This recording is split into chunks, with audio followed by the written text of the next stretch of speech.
self-storage owner or operator looking for service providers to help at your facility?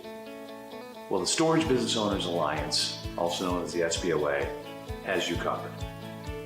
The SBOA is a premier online hub for connecting self-storage owners and operators to industry-leading products and service providers. We provide one-stop shopping for your business with exclusive offers to save time and money. At the SBOA, we believe by coming together, we help owners and operators grow revenue, gain purchasing power, reduce expenses, improve efficiencies, and increase profitability. We also offer many resources such as our conferences and self-storage unlock webinars to help self-storage owners and operators gain the knowledge needed to become more competitive in the industry. To become an SBOA member or to find out more information, please visit www.thesboa.com today. We can't wait for you to join the Alliance.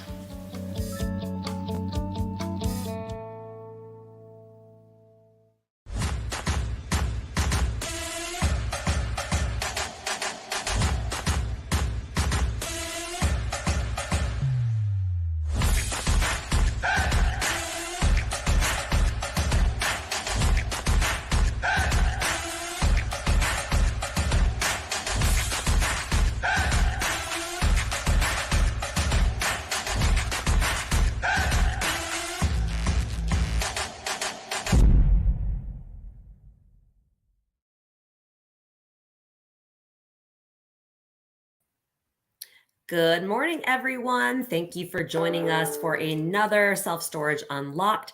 Today's episode is all about how to improve your NOI, net operating income.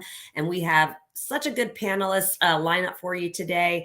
For those of you that don't know me, I'm Jessica Johnson. I'm the Vice President of the SBOA, and we do these type of educational webinars typically 2 to 3 times a month. So happy that you've decided to join us today. Hope you get a lot out of the information that we're going to bring to you today. And just a few quick housekeeping items. If you do have questions for the panelists while they are here live, please ask those questions in the comment section. I see a lot of you using it right now to tell us your name and where you're from. And we will be asking some poll questions throughout today's webinar. So if you could take the time to answer those poll questions, it just helps us get to know you a little bit better. And by that commercial you just saw, that is the new educational program that we are offering at the SBOA called Storage for Rookies. So if you or you know someone that is a newer owner operator in the space and you're wanting to learn about this wonderful industry of self-storage, we highly encourage that you attend that event. It's a one-day, 5-hour virtual event. Our next one will be Thursday, June 29th from 11 a.m. to 4 p.m. Eastern. Again, we will put links throughout today's webinar where you can go and register for that event if that is something of interest to you. So want to kick off today and get things started. It's hard for us to do these type of webinars without great partners and industry experts out there in the self-storage industry. So we rely heavily on those people to help us with these webinars. So huge shout out today to the BSC Group, StorageAuctions.com, as well as Storage Gives, Absolute Storage Management, and Self-Storage Investing, sorry. So I'm going to get us started, but first I'm going to play a quick video for you from one of our companies today that is here as a sponsor. Absolute Storage Management is your REIT alternative for flexible and tailored self-storage management. We provide self-storage owners with professional management and consulting services through communication, dedication, teamwork, leadership, integrity, and excellence. ASM manages properties in 16 states and is actively looking to establish management presence in 5 more. Currently, we have regional offices in Atlanta, Chicago, Charlotte, North Carolina, and Memphis and Nashville, Tennessee. Absolute Storage Management has been a top 3 privately owned management operator since Inside Storage began tracking in 2016. ASM's portfolio is large enough to achieve significant economies of scale, yet nimble enough to keep your property top priority with quick responses and customized operations. The services we offer include professional property management, profit maximization, management reporting, vendors and maintenance, human resources, accounting and audit controls, and marketing. Our marketing services include online marketing, branding, and local marketing. Check out our current property websites using your desktop, tablet, or mobile device. Absolute Storage Management has AMO accreditation, awarded by the Institute of Real Estate Management. This accreditation is given to 500 firms in the U.S. and Canada who demonstrate the highest standards of professionalism, financial performance, and ethics. Partnering with an AMO firm will deliver maximum results because AMO firms offer vast experience, insight on local markets, financial responsibility, outstanding leadership, commitment to reaching your goals, and integrity and ethics. Are you working with an SBA loan? ASM has worked with multiple owners using SBA financing. If you feel that you're ready to join our team, please visit our website to learn more. Then send us an email or give us a call. We're looking forward to hearing from you. All right. Okay, we are back. So I'm going to go ahead and start by introducing our speakers today. So first up, I have Adam from the BSC Group. Hey, Adam. Hey, Jess. Morning. Morning.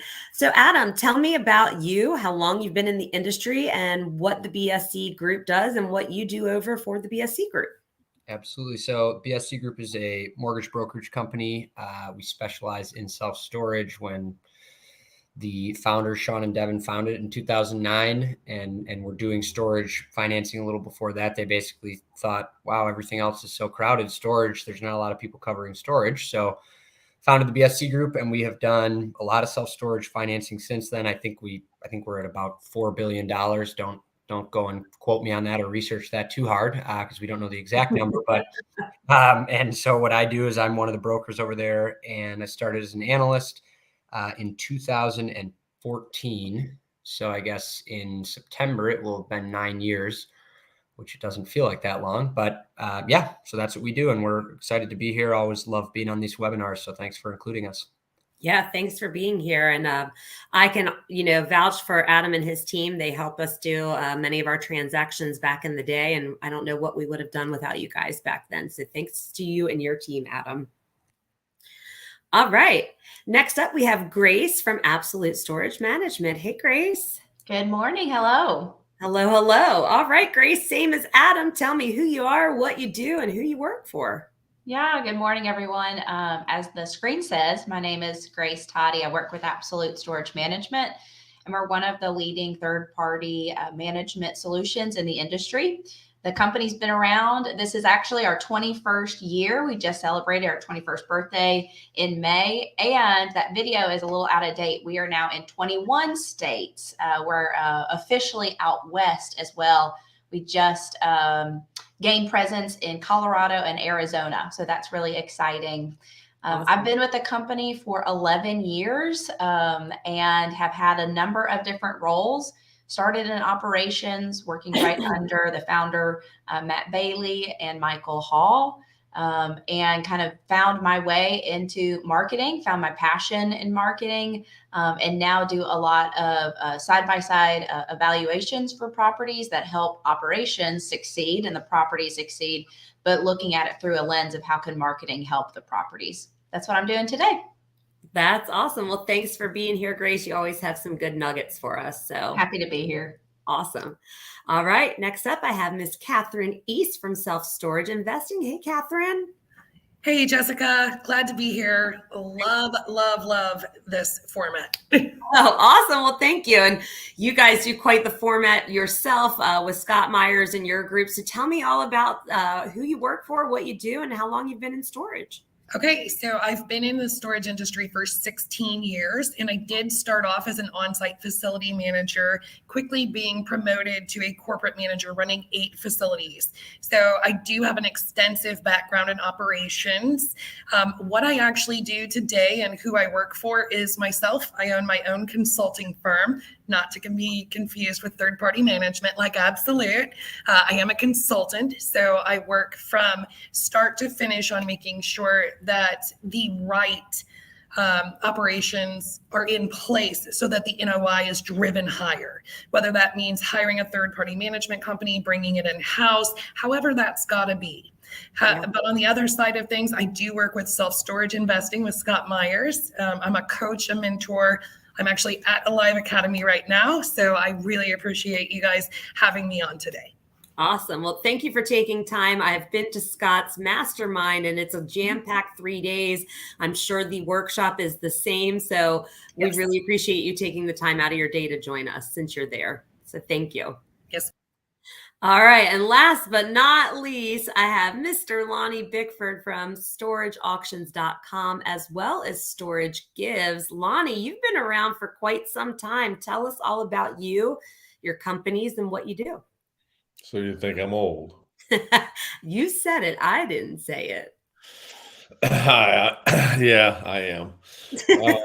Lonnie Bickford started out 25, 6, 7 years ago at my first storage facility. Since then, I've bought and built and flipped and remodeled and expanded and had 2 go through floods and 3 through hurricanes and just fun stuff with storage. Started in Louisiana on stores in Texas and now in Alaska. And in 2016, started storageauctions.com. We hold thousands of auctions nationwide. And from that, Storage Gives is our charity arm, and have a lot of fun right now, just kind of getting storage folks plugged into giving back. As an owner, I built them, managed them, used different types of consulting and third party and all kind of different versions of in between. So that's why I have all this gray hair. But glad to be with you today. And even though it's very early in Alaska, hope I can come up with something to help. I'm sure that you can. So I'm going to bring everyone else back up and we're going to get started. And audience, again, if you have questions for any of the panelists here today or myself, please ask those in the chat area. We would love to interact with you and answer those poll questions. So, all right, y'all, times are kind of tough out there. Inflation's kind of high. Expenses are up. Competition's getting steeper and steeper in this industry with institutional players coming more and more into the mix. So NOI is super important, but it's really hard to drive in some scenarios with some of these variables that we are, combating. So let's talk about some suggestions we talked about the other day on our planning call and kind of go through these one by one, and everybody can kind of chime in. If I feel like it's more specific to your skill set, I'll shoot it over to you. But let's talk about merchandise sales and ancillary income, and whoever wants to go first, just chime on in. Well, I'll go there. Okay. I'm gonna pick you. I've got stores that compete with just about anywhere on merchandise. We have a store in Louisiana, which I built a really big office space to be able to display most of the boxes that U-Haul carries. We carry U-Haul boxes there. It's a heavier duty box than some of the other things that are out there. They're a little bit more expensive. But because we have a big inventory, we've become known, and with this lobby at the store is probably 24 foot wide and 20 foot deep. It's a big space. Some of the people will say I should have got one more unit in there and improved my NOI that way. But we've become known that at that store is a place you can get a box for anything: lamps, golf clubs, just all types of things. It makes our doors turn. We sell about $3,000 a month in boxes from that location. It's U-Haul's #1 vendor merchandise sell store. I know in Louisiana, and for most of the MCPs I've talked to across the country, they don't have anybody do anything close to that. Right down the street, I own another store, and we sell about $400 a month. So the display area was, I bought that store. It was not as big. I don't know that you could always do that, but it really worked for that store. And with all the traffic that happens we'll get someone that's, oh yeah, one of my coworkers, stored here or bought boxes here and told me about you. We pick up rentals because of the door traffic, the turn of the door. People come in and see. One thing I did there was put granite countertops, and that was before the lobbies that are really nice now. A lot of stores were just really vanilla, a lot of Formica countertops and just plain cabinetry. We actually had a few custom cabinet and desk type things built in. And then people would go in, they would come in the store and I would hear, ooh, granite. And I heard, ooh, granite. I don't know how many times. And I would smile because everybody thought I was crazy spending that extra $2,000 to put something nice in there. I spent it one time.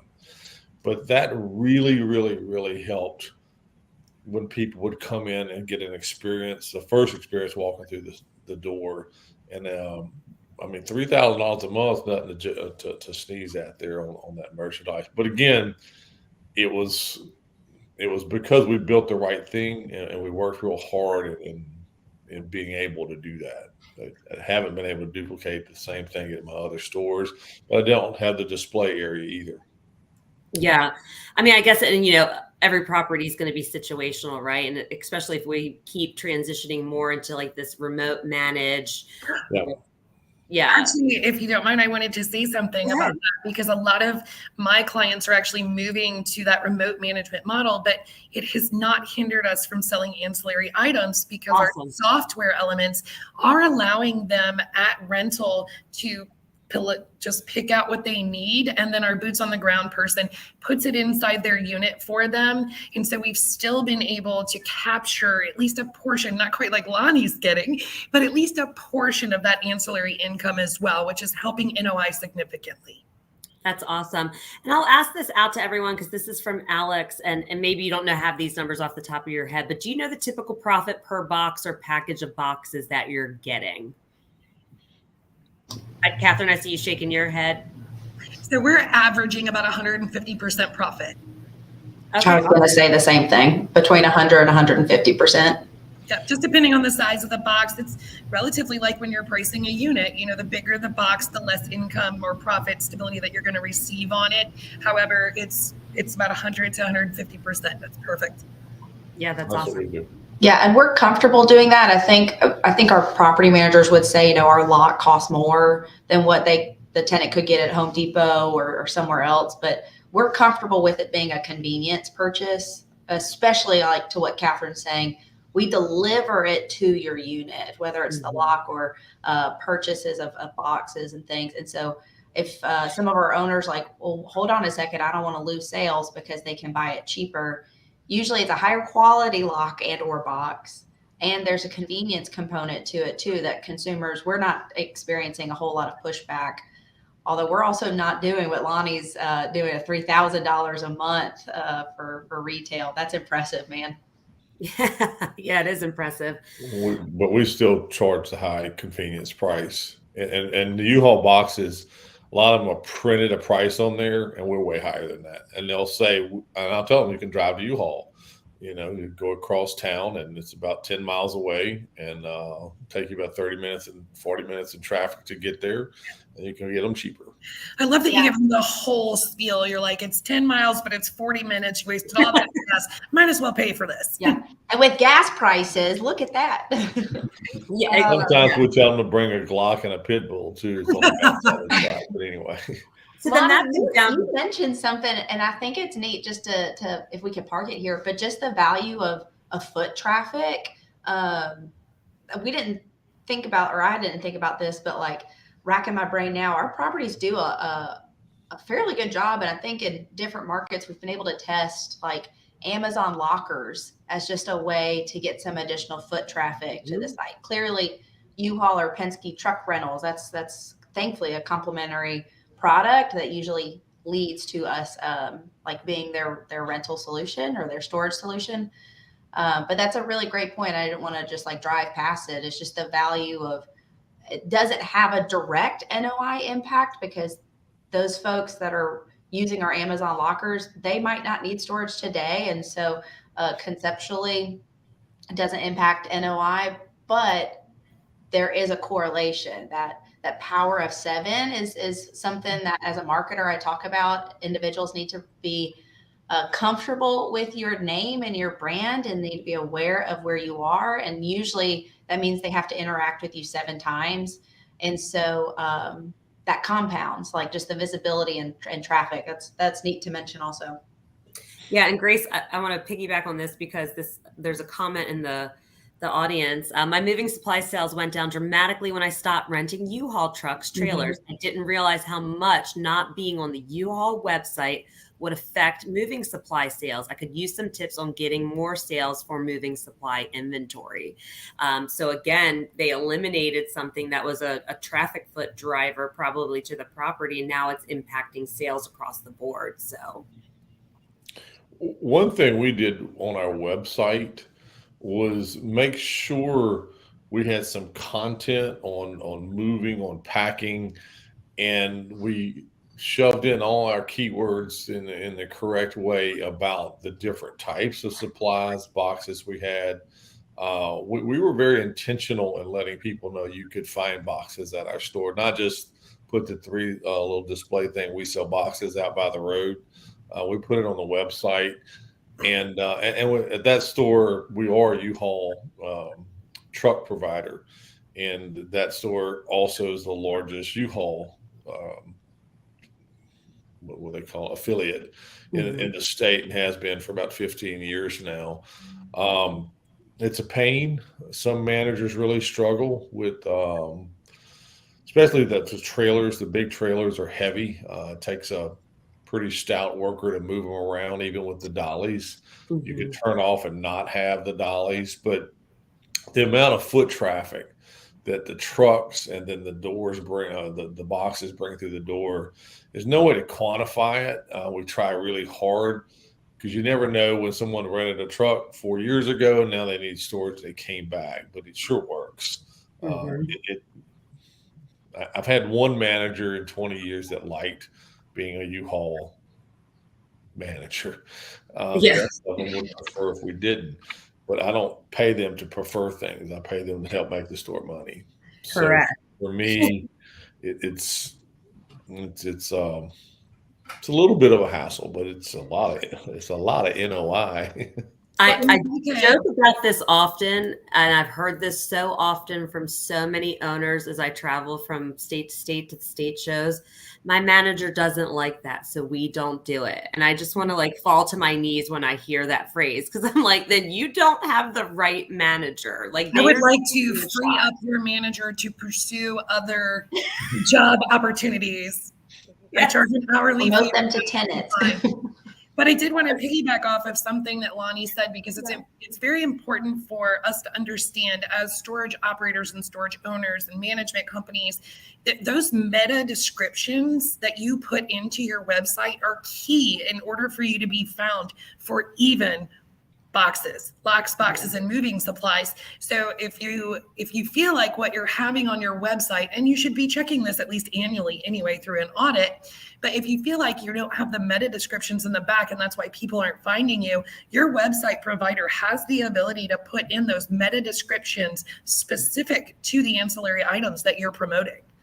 Yeah, and they should be. So you should be working with a self-storage specific website provider. I would say that that's probably a sentiment that all of us echo here. I would not trust my cousin's brother's uncle to do my website. He built one for a bar. It's just a very different user experience, in this process, and it has to be done right. Going on to GoDaddy and creating the website is not what you should be doing. Yeah.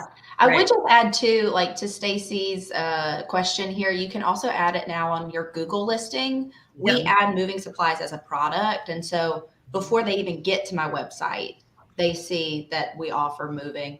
And then also add it to your sales script. And so the best way to get that sale is before they bought it somewhere else. And so you could say, hey, especially if you're still a manned site or some way, and you want them to come in to give you, we have some owners that like to meet their customers. And so if that's your process, come in, I'll give you a copy of your lease, or come in to sign the lease if you're not doing digital signatures. And go ahead, like we've got boxes, happy to give you that before your weekend. So therefore you've got your unit and I've got the boxes, the moving supplies you need. Let me be that solution. But just getting ahead of them buying it somewhere else, I think is helpful too. Yeah, absolutely. And I'm going to come back to ancillary revenue here in a minute, but I'm going to shift gears here for a second. I'm going to push this over to Adam to get some feedback from Adam.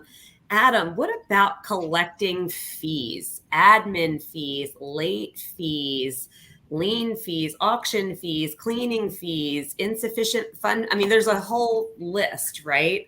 Yep. And I often out there when I travel hear this, oh, we'll waive an admin fee or we waive a late fee. Let's talk through fee structures and the importance of fees and adhering to the fees and making the most important thing to start with is making sure it's identified in your lease, because if it's not in the lease, you can't hold them accountable to it. So yeah, great point. And just something we talked about on the prep call. It's one thing to waive an occasional admin fee because you're doing a special, or waive a late fee because it's the first time in 5 years that someone's missed a payment. But if you're not routinely charging admin fees when people move in, charging late fees if people are constantly delinquent, first of all, it helps you track. So if this person's late every time and we've charged you this many late fees, it can help you encourage someone to get on auto bill instead of dropping off a check, something like that. But it's meaningful. I'm looking at a profit and loss statement right now where one property, they've collected $8,700 of fees against $242,000 of revenue. So that's not, like Lonnie said, that's not something to sneeze at. That's a good number. Yeah. And managing your fees and what you're collecting, it's not going to be your main profit source, but it's certainly something in our industry that's standard. And I won't say that it's, a tenant's going to be more comfortable working with you because you charge them late fees. But if you're running your operation in a really sophisticated way, they're going to respect the fact that, okay, this is a facility that, they want me to have tenant insurance. Okay, that means that they want me to protect my stuff. If you say across our portfolio, we don't allow people to store without having some kind of tenant insurance, tenant protection, that is a meaningful way to just improve the, institutional nature of your store, but it also hits your bottom line as well. So, and then just one quick thing on the merchandise sales side of things. When I'm financing a property, or when we're financing a property, if I get a budget, where there's, let's say $5,000, $6,000 annually of merchandise sales, and it's not a huge component of what their budget revenue for the coming year, if someone's acquiring a store, it's something I can lean on when I'm talking to a lender. Most lenders aren't going to say, okay, we'll underwrite your budget revenue as a starting point, right? They want to know what has happened historically. But if you're taking on a new store and I can say, look, these are the ancillary income items that they're going to have in addition to just raising revenue, the lender can go, okay, I understand that this is taking a jump in sophistication. This store was mom and pop managed. And then, you bring in Absolute with Grace's company, or you bring in one of these management companies and you go, we're going to drive real revenue growth. In addition to getting the store leased up, physically stabilized, all that, pushing rents, there's a meaningful amount of, it can be 8, 9, 10% of all other income categories. And that's not an insignificant amount. So those are important. And fees are definitely, one that I scratch my head when I hear an owner's like, well, we haven't charged late fees ever. We always waive them. It's like, just get those people paying or move them into being, get new tenants in, get them out of there. Collect the money though. Don't leave it on the table. Well, and I surely know my American Express, if I pay it late, they're not waiving my fee. Maybe like you said, that one time, if it's been like a good enough timeline, right? And then I know my water bill, if I want to use my debit card versus an e-check, I'm paying a $3.95 convenience fee for that. They're trying to cover their cost. Some are transparent about it. Some may hide it in the fee structure or in the pricing. But either way, I would suggest, collecting it. It's just part of doing business and covering yourself, and make sure the fee structures, it can't be some egregious amount, right? And then you're going to have the states, you're going to have a whole nother issue going on there. There's the state coming down on you for that. Yeah. But it is a means of doing business and doing business properly and professionally. So to keep that institutional mindset out there, You know, I know you love Aunt Sally and she might be cute and 80 years old, but you got to stop waiving Aunt Sally's late fee because she didn't remember to bring you a check on time or whatever it is. How about evaluating fees? How often do you guys take a look at your fee structure and go into your lease and say, maybe we're not charging enough for this one, or maybe we've seen an uptick and, you know, we've had to clean out 30 units this month because people didn't clean them out and we're only charging this. We probably should be charging more to make a little bit more money. Anybody doing that? We are. So with my clients, we actually evaluate it every month, the first week of the month, just to make sure. And I love that you brought up the clean out situation. Our clean out fee has been tripled in the past year. So if someone, and we require our tenants to use a debit or credit card at this point, or an e-check that's on auto pay, so that in the event that they decide that they're going to leave the unit not rentable, we do charge them a fee for that. And at this point, it's $150 for us to clean out that unit. That's how we put it. And it started off at 50, and we just noticed consistently with the current climate of the economy that we're in, these people are leaving more and more trash. It's costing us a ton to get rid of. And so we've just decided that's it. And so we updated our lease. We update it very frequently. And we do have some facilities where it is lower. We have one facility that's still at 50 because nobody leaves any trash. So that's the benefit of being, and we teach our tenants, this is what's going to happen. There is absolutely cause and effect here. So, you know, if you're in a great market where, you know, the median household income is 90,000, you may not have as many issues with this type of situation. So you could make sure that your fee is a little bit more within the market. But I do suggest that you check it every month when you look at your numbers, your P&Ls, just to see what's going on. Yeah, absolutely. Anyone have anything they want to add to that? I'll touch on that real quick. You know, when I did roundtables, probably in 2019 at state shows and even national shows, probably did 15 to 20 rounds of roundtable discussions. I would always ask about fees. And it was quite shocking to half the people at the table, how much other folks were charging. A lot of people were very, just $20, $25, low on their fees. Late fees are addressed in most states now as the $20 or 20% as a safe harbor. And that, you know, for maybe new folks, the storage, the national SSA put that in statutes in 30 to 35 states right now, I think is the number, the $20, 20%, to where you're not got a tenant at a $50 5x5 unit and you're charging him a $100 late fee. A judge would not like that kind of math, the ratio percentage there. But the fees I'm talking about are also the auction fee, the lot cut fee. My store in Alaska, we took over and we had 8 locks to cut, and there were 6 of them were disc locks. I asked the little maintenance guy, I said, "Do you know how to cut a disc lock?" "Oh yeah, I know what I'm doing." I said, Do you know how to cut a disc lock?" "Yes." There's a sweet spot. 6 disc locks, and he cut 3 doors and 2 latches because he didn't know how to cut a disc lock. And you know, I don't think I've ever cut my door cutting one, but it's a lot trickier than getting a bolt cutter and popping one master lock off. So to have a lock cutting fee of $100, no judge is going to think you had to send another manager out there or a maintenance person. So a lot of operators want to have 2 people there on a lock cut day just to make sure, you know, to be above board and transparent and accountability, all the good stuff. So $250 seems to be a good average for someone that's in a lien process. And, you know, back with live auctions, we very seldom got $250 for units. But now, you know, if it is a good unit, it's going to bring sometimes, you know, a lot more money than it used to at live, and you get to keep your fee money. You know, most states you have to give the tenant, but all states you have to give the tenant back if he shows up asking for, did you get more than the rent I owed?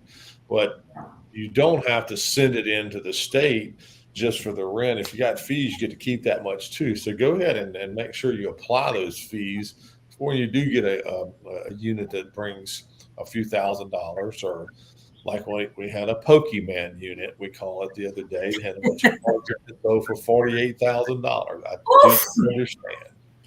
do not understand Pokemon, But that's awesome. $48,000. And anyway, so make sure you apply that. No judge is going to think that that's out of line. That you have to have a couple people there. The letter fee, the lot cutting. For the states, you still have to do certified letters, and you got to go drive to the mail, the post office. That's a lot of trouble. And then waiving those auction fees to the tenant at the last minute who wants to pay, that just lets them continue to abuse the timeline. Yeah, they're abusing it. Do you want to hit him with all the fees? It's your call, your store, but slapping their hand pretty good. I bet they pay next time. They pay on time. Like teaching. Yeah. I think the only thing to that I can add that Absolute does, some of those standard fees that Lonnie and Kathryn are talking about, we choose not to evaluate those extremely frequently, definitely not monthly, because like Kathryn said, there's a lease change that comes with that. And so you have to re-notify all of your current tenants. And so we have chosen not to evaluate the fees that are on our lease, which are the cleaning, auction, and then the state issued late fees. But I find that we're adding more fees, more as like feature fees that a tenant can opt into or out of. So things like, it's no longer standard for our properties to have 24-hour access, but if you want it, there's a fee. Yep. We have some Bluetooth locks at our facilities. And so there's a couple different ways to slice that. Sometimes we add it to the rental rate of the unit, or some of our properties structure it as its additional fee because this is the unit that you have.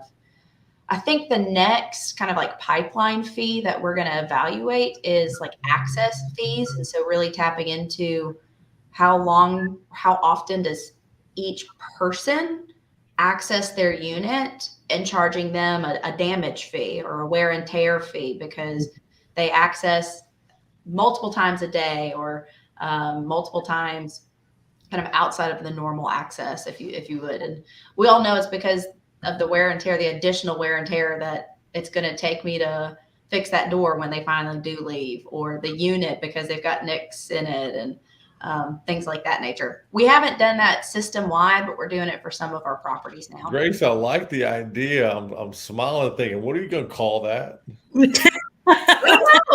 Lonnie, but I'm in marketing, so I might be able to figure it out. We rented your storage, but we really don't want you to come over here. You're actually going to use it. We got to pay extra. Yeah, I mean, wear and tear comes to mind. I actually now, we don't charge that at ours either, but I'm seeing so many benefits, not only from an NOI perspective, but some of our facilities are in markets where there's a lot of homeless people.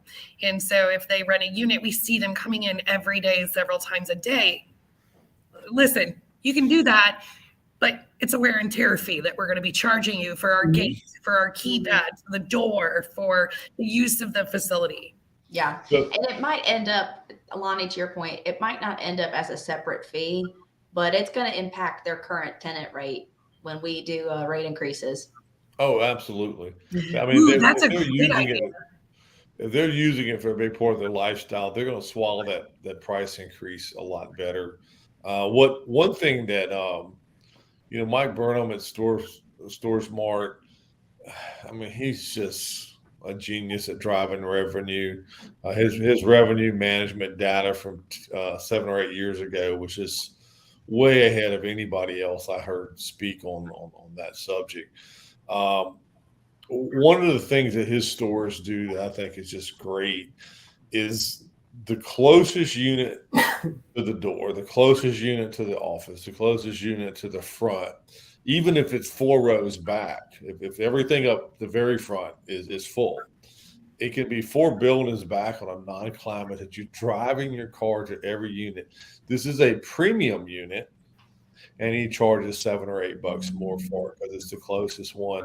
And they always show the farthest unit when they go show. Let's go look at a 10 by 10. And you go show them the unit in the back. And then they're like, well, is there one up closer? Yes, we do have a premium unit up here.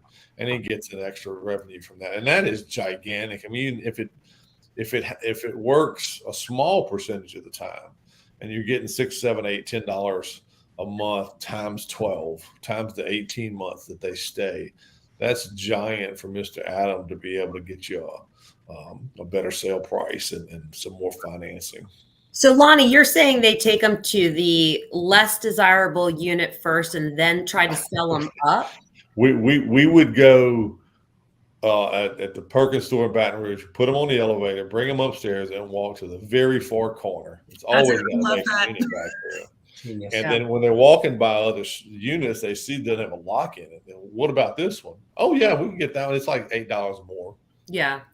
So sells almost every time. You know, and we could have a whole, we have had a webinar just on value pricing. And I know that over at ProRise, their suggestion is not to sell down, but to sell, or wait, am I saying this right? They take them to the most desirable one first, and then they take them to the least desirable because I don't know, I guess like that first impression is like, oh no, I want this one because it's closer and it's nicer. So different, methodologies, but I think both work. And we are getting flooded with questions from the audience. This is a lively group, so I want to get some of these asked to you guys while I have you.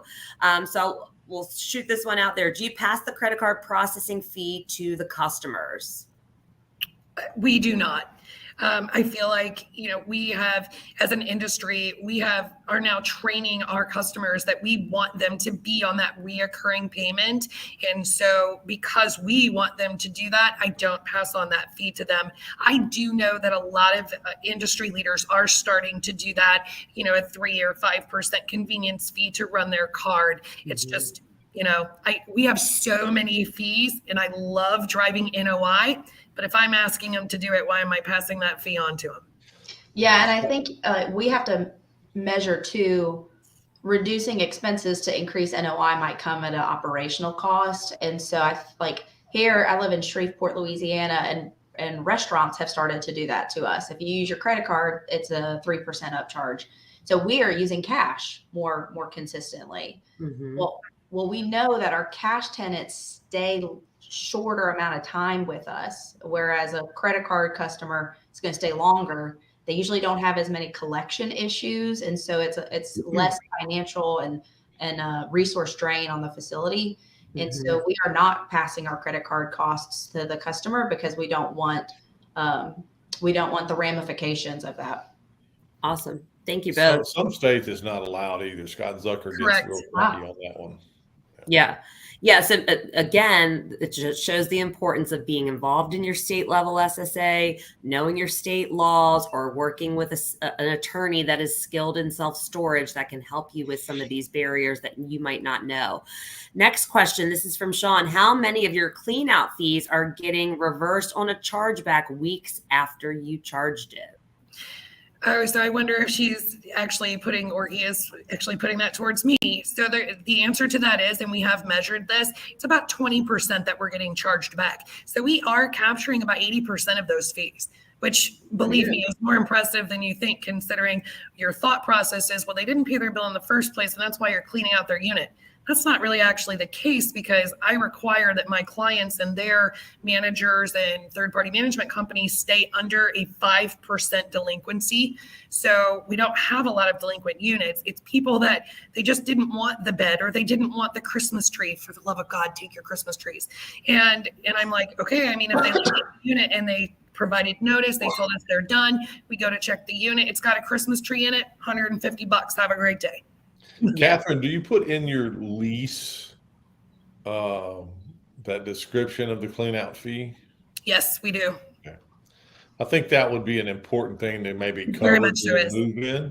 I haven't done that, but I think I'm going to adopt that today because the reverse thing I would have thought would have been a higher percentage getting pushed back, and you always lose when they try to get a reversal. They always win. Usually we win on that. But one thing we've noticed on the auction side, because we're seeing the leftover treasures left behind in these units, unmanned stores have so much more problems with trash being left in units. You know, when they go in and they see the manager, they meet the manager, they talk about they're moving, they're, you know, building a house, whatever reason they're storing, their divorce, they're, you know, someone going to assisted living. They get to know that manager. They don't like, oh, let me just stick all this junk in this unit and make Kevin deal with it.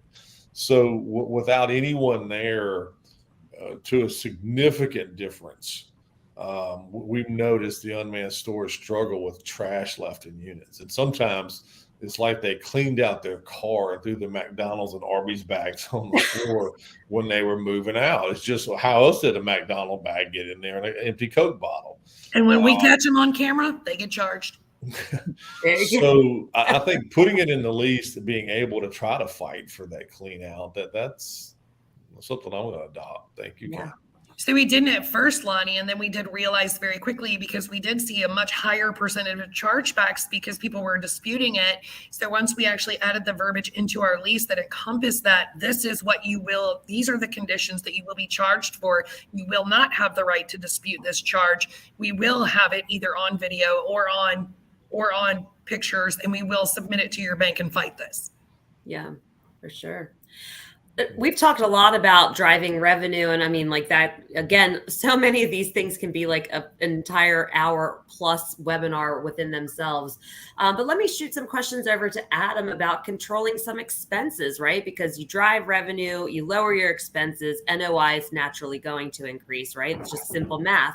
What are some of these expense lines that they should be reviewing annually and that they have, because taxes, they are what they are, right? But insurances, we could be reevaluating every year. There's some, payroll. If we put some automation in play, we could eliminate some payroll hours. Talk to me about some of those expenses. Yeah. So a really good way I break these up are two categories. So categories of expenses you want to review to potentially lower just outright. And then some of, going back to what we were talking about earlier, some things that might cost you a little more in the short run, but then drive NOI in a different way. So taxes, Jess, you're mostly right about taxes, right? They are what they are, but you can fight your taxes. People fight their taxes all the time. You can lower your taxes there. Insurance, I brought this up on our call on Tuesday, but I had a guy who bought a facility, a client of ours, a friend who bought a facility, and he was getting quotes for wind and hail and storm coverage for insurance. And it was like $55,000, $60,000. And he said to me, all I had to do was spend a little more time shopping, be diligent about it. And I got a quote for $28,000. So he saved himself a bunch of money doing that. And then dropping down to payroll, you have to pay your people, you have to pay your managers what you have to pay them. But, that's not one that you just overlook. I mean, review it, make sure you're, right sizing your payroll. A big one that I put into the category of not necessarily just always an expense savings, it can be, but on the advertising side, dumping back into what Kathryn and Lonnie and Grace were talking about earlier, making sure that in your sales script, making sure that on your website, making sure you have those keywords, the Google AdWord, that you're coming up in searches when people search storage, box, locks, all of those things. It might cost you a little more in your advertising budget. I always tell people when I get a budget for an acquisition, are you accurately in your business plan reflecting what you need to do to get this thing, boosted in Google? So that might be something that it drives a little bit of cost, a little bit of increased expense on the marketing side. But then what it pays in dividends, if you can get more people in the door, if you can sell more locks, sell more ancillary income, that's a big thing. And then one thing, Jess, that I know we can kind of talk about, this is a little bit related, but when I'm reviewing a property, whether it's a refinance and acquisition, I'll get a profit and loss statement that is very raw. A lot of times it'll have all these extra expenses in there. Some people are really careful to pull out the things they don't think I want to see. I prefer to almost see it all and then go, okay, well, talk to me about, non-operating, non-recurring things you're doing in your expenses. If you replaced your gate, sure, that can show up on your profit and loss statement, but that's a capital item. That doesn't happen every year. We're pulling that out. If you had to replace 30 doors, great. It can be on your profit and loss statement at first. We'll adjust it out with a footnote when we present it to the lender. And then other things like if you have a manager and you pay, a manager to manage your property, but you're also paying your own health insurance, your own cell phone bill, you're paying for your own car, and they're all not part of your business, that's okay. We understand people do that for tax purposes. We're not here to slap your hand. If I finance your property, do that. It saves you taxes. But when I present it to a lender, I'm pulling out your cell phone bill. I'm pulling out your car. I'm pulling out, if you pay for something for your grandkid out of the business. Okay, maybe that shouldn't get mingled in the first place, but if it's there, it's not the end of the world. We can pull it out, and that's a way you can boost your NOI as well. And then the last thing would just be doing that overall look at your expenses in the context of what the industry standard for expense ratio is. It totally depends. If you're unmanned, if you're manned, if you're in Harris County or if you're in Cook County in Illinois, you're going to have a ginormous tax bill. Can't do anything with that. But if you're feeling like you're well above, let's say, a 40% expense ratio, there's probably some things you can change, probably some things baked in, like I said, that are non-operating expenses, or maybe you're not pulling out repairs and maintenance, that sort of thing. But targeting that 32 and maybe 30 to 35% expense ratio is what we see commonly. Some of the other panelists can speak to that as well, but that can signal a time for an expense review. If you're like 42% expense ratio and there's nothing glaring that would be causing that other than maybe just having some bloated expenses, and taking the time to review your insurance, taking the time to think about your payroll, think about some of those things. So there's a lot of things you can do that are lowering expenses that actually increase NOI directly, but then also, putting good people in place, having a management company. This is one last thing I'll touch on quickly is, I talk to some people that they don't want to bring in a management company. They want to manage themselves. Well, then 14 months later, they call me, they go, well, it turns out actually we brought in absolute storage management to manage our property. And even though we pay them a management fee, revenue's up significantly. Some of the other expense categories are down. So there's those items that, they may in the short term increase your expenses. And that's not just a plug for Grace and her group, but that seriously happens all the time. People are like, okay, we hired a management company and it paid so many dividends. So you can lower your expenses. And then there's some categories where, there might be a slight increase in the initial, in the short term, but then it pays a lot of dividends because it drives revenue. You start getting a group that can sell insurance at your company if your existing manager isn't comfortable doing it, like we talked about before, selling locks, selling box, moving supplies, that sort of thing. So definitely.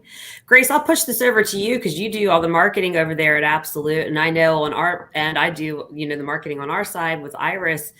There's been huge increases in, pay-per-click advertising. Some of the aggregators like Sparefoot, we've seen significant increases there.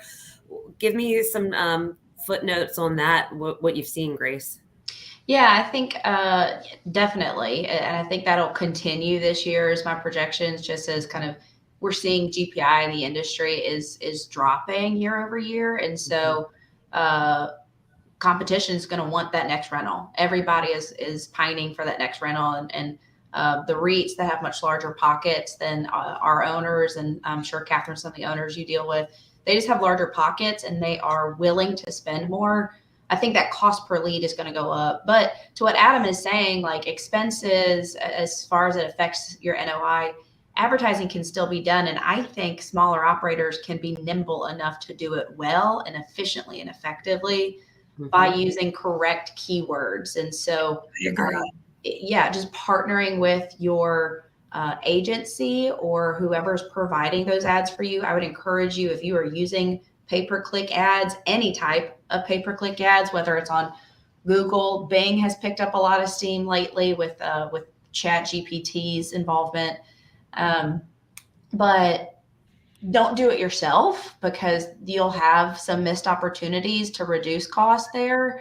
And so just make sure you're working with a specialist who knows what they're doing. We outsource our paid ads, and then we've got individuals who pair with that specialist to work on each property's account.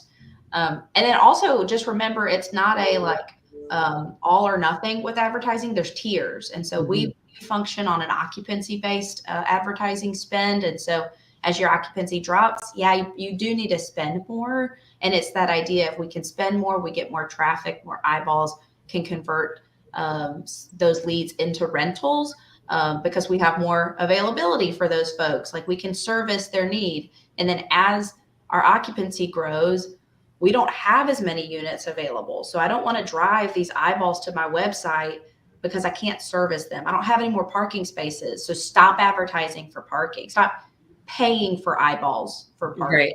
Right. Just evaluate those vendors too. Evaluate like your website vendor, evaluate your advertising vendor, Yeah. evaluate even tenant insurance provider. Like Mhm. that's a huge way to keep some of those costs down. Utilities, like we look at our utilities, our accountants look at that utility bill every single month just to see, did Comcast sneak in a raise or a rate increase on us? They Because always do. like clockwork, they will. Every 6 to 12 months, something will happen. They sure do, and they do it well. Called dynamic pricing. Yeah. Exactly. One last point. We've got about like 3.5 minutes left, and we've got some announcements to make before we conclude today. Let's just briefly touch on preventative maintenance and getting on some preventative maintenance programs. I'll use HVAC, for example. An HVAC system that goes down is a heck of a lot of money, but imagine if you were on some sort of preventative maintenance program that only cost, I don't know, $100 a month. Maybe it's more, maybe it's less. I'm not sure what the rate is right now, but wouldn't it be better to have that on your side than 10 units going down at once and all of your climate controls not working? So are you guys evaluating items that could be put on preventative maintenance programs, and are you utilizing those? The answer is yes, and it should always be yes. Yes. Thank you, Yeah. Kathryn. I'm still mixed on some of these insurance type, homeowner insurance policy type deals that folks are offering. At the end of the day, I don't think their underwriting is sophisticated enough that they can predict how much maintenance is going to have. I mean, why would you write a policy on a 14-year-old compressor and let you pay $100 a month and it's out next month? But setting aside money for maintenance, like I currently this day have 3 air conditioners out of 39. Fun. I have an elevator that got water in a shaft in the basement, if you will, of the elevator that goes down in the ground. $67,000 worth of unexpected maintenance is going to be hitting the books this week. That not fun. Walkthroughs, checks. The manager at that store, we knew in the past we had some problems. We sealed that pit for the elevator. The manager was supposed to stop the elevator short, and there's a way you can do that, and to do a visual inspection. If there's a little water, which sometimes there's going to be, there's a sump and a pump down there, you pump it out and you say, okay, it's leaking again, we need to put an epoxy coat, and that might cost a couple $100. You can do a lot of epoxy coating for $67,000 because no one was checking it. Worst story, I had a gutter that 2 screws came loose. The gutter tilted down and was shooting rainwater at the bottom of a slab on the very back of the property. That was back then we could build to the property line. No one walked. They had an on-site manager live there. No one walked behind it. It was high weeds. By the time I found it, when I did my walk around, you could have parked a Volkswagen underneath a 10 by 20 unit. It eroded so much dirt. It took a dump truck and a half of gravel and 3 guys working very hard for the equivalent of $28,000. And 2 screws from Home Depot for 50 cents could have put that gutter back in place. And with no one walking, no one looking, it was out of town and out of state hunting and fishing, so it's my fault too. But my manager that lived there didn't do the walk around and really look at the stuff he was supposed to. $28,000 for a small store, which that was, that killed my net operating income. I mean, that was just terrible. Yeah. Eyes on the ground for the unmanned stores, that's okay, but somebody has got to go and literally really care and do the walkarounds and the walkabouts. And then I would say, you're tricking yourself if you're not putting money in a savings account for maintenance at a monthly basis. Adam, do you have a number that on the underwriting that you're putting reserves? I know back in the unsecured loan days, you had to put up like 7%. Is there a number that you guys have to use? It's typically, I mean, it's between 10 and 20 cents a square foot is like the number they use in the CMBS market, but somewhere around there, I'm seeing a lot of people say 15 cents a square foot, and some people push back on it, but it's like you said, it makes sense. If you're not reserving for some of those one-time items that can happen, and you can use those for a variety of different things, but yeah, you have to reserve for those items because they're going to happen. So 15 cents is kind of the industry standard we see on the loan side, I should say. Mm-hmm. That's awesome. Well, sadly, we're out of time. This was such a lively group, some great feedback from the panelists. Thank you so much. One of the topics that I wanted to discuss that we really didn't get to today, but what I'll say is, lucky for you, we didn't get to really talk about employing technology and automation to kind of get to this unmanned phenomenon that's going out there. It's really not a phenomenon. I think it's been going on a long time. It's just now been like this awakening, I should say. But lucky for you, the SBOA is hosting a 2-day virtual tech summit where we're talking about all the different tech out there that will help you become more operationally efficient, that will help you decrease in some of your expense lines. Yes, there is an output in the beginning to get some of these technologies, but the ROI that you can get by employing some of these is well worth it. So stay tuned real quick for a quick video about that upcoming tech summit.